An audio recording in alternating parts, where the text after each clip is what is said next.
నా పేరు ప్రత్యూష రాథోడ్. నేను ఒక గిరిజన బిడ్డని. సేన్ రామ్ రామ్ భియా, జై సేవాలాల్, జై సేవాలాల్.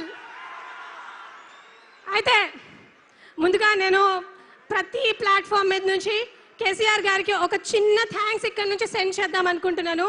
నేను ఈరోజు ఒక గిరిజన బిడ్డ కాబట్టి సార్, ఇక్కడ 80% మంది, ఎంతమంది మీ పేరెంట్స్ రైతులు ఉన్నారండి ఇక్కడ? ఒకసారి చేతులు ఎత్తండి. రైతు బిడ్డలా అందరూ? ఇక్కడ అందరూ రైతు బిడ్డలే ఉన్నారన్నా. అయితే కేసీఆర్ గారు నిజానికి మా గ్రామాలలో, మా తండాలలో చదువు అనేది మాకు ఒక డ్రీమ్లా ఉండేది, విద్య అనేది ఒక కళలాగా ఉండేది సార్. గురుకులాలు ఎస్టాబ్లిష్ చేసి మాలాంటి వాళ్ళు చాలా మందికి ఈరోజు ఎడ్యుకేషన్ ఇచ్చారు కేసీఆర్ గారు. దానికి చాలా చాలా థ్యాంక్స్ సార్. ఈరోజు 80% మంది ఇక్కడ గవర్నమెంట్ జాబ్కి ప్రిపేర్ అయ్యే వాళ్ళందరూ కూడా గురుకుల స్కూల్స్ నుంచి వచ్చిన వాళ్ళు ఉన్నారు. అయితే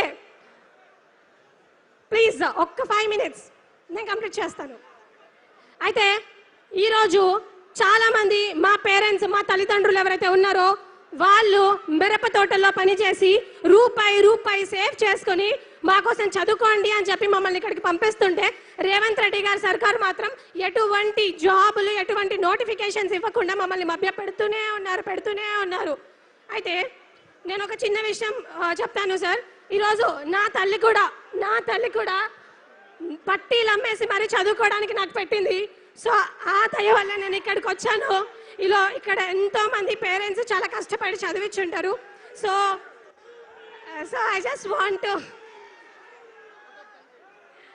ఆఫ్ కోర్స్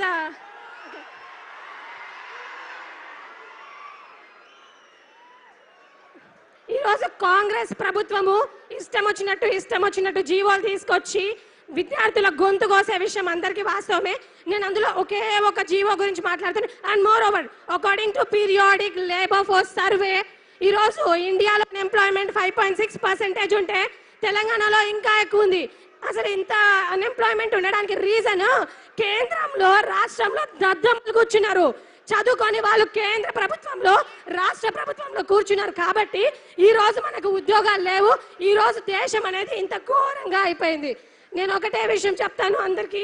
ఏజో రాహుల్ గాంధీ ఎవరైతే ఉన్నారో పెద్ద మీటింగ్లకు పోయి మస్తు పెద్ద మాటలు మాట్లాడతాడు. బీహార్ ఎలక్షన్స్కి వెళ్ళి అక్కడ నేను కేంద్రాన్ని స్లామ్ చేస్తున్నాను అని అన్నారు.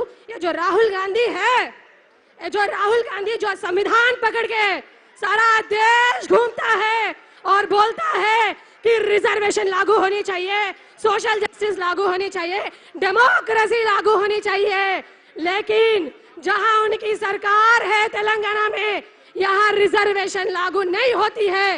अगर यहाँ कोई भी उनके हक के बारे में ऊंची आवाज से कुछ पूछता है तो पुलिस उन पर लाठी चार्ज करती है. क्या यही है लोकतंत्र? क्या यही है राजनीति? Sir Rahul Gandhi ji, I am requesting you, आप राजनीति कीजिए लेकिन हमारे नेताओं से कीजिए, हमसे नहीं. నేను మన దద్దమ్మ పనికి మాలిన రేవంత్ రెడ్డి గారికి చెప్తున్నాను, ఏదైతే రాహుల్ గాంధీని తీసుకొచ్చి చిక్కడపల్లి లైబ్రరీలో ఛాయ్ తాపించిండు కదా, అదే రేవంత్ రెడ్డి గారికి, రాహుల్ గాంధీకి చెప్తున్నాను, మేమే మీకు ఇంట్రిన్ బాటిల్ పంపిస్తాం, మీరే తాగి చావండి. మీరు తాగి చస్తే తెలంగాణకి పట్టిన దరిద్రం వదులుతుంది. ఈ రోజు నీకు ఉద్యోగాలు ఇవ్వడం చేత కాదు, కాళేశ్వరము, ఆయుష్వరము అనుకుంటూ మాట్లాడతావు. I don't think so you deserve to be a chief minister of Telangana. And more over sir, మా వలసపేట పాలమూరు జిల్లా గురించి కూడా నేను ఒక విషయంలో ఫినిష్ చేస్తాను సార్. అండ్ నేను స్కూల్కి వెళ్ళే టైంలో sir literally there is no proper road, there is no water facility. But మా సీనన్న ఇక్కడెక్కడ కూర్చున్నారు, గ్రేట్ థ్యాంక్స్ టు సీనన్న. సీనన్న లేకపోతే నిజంగా నాలాంటి విద్యార్థులు చాలామంది చదువుకోవడం ఇబ్బంది అనిపించేది సార్. అండ్ చాలా మాట్లాడాలనుకుంటున్నాను కానీ I don't have much time. Anyways, thank you for giving me this opportunity.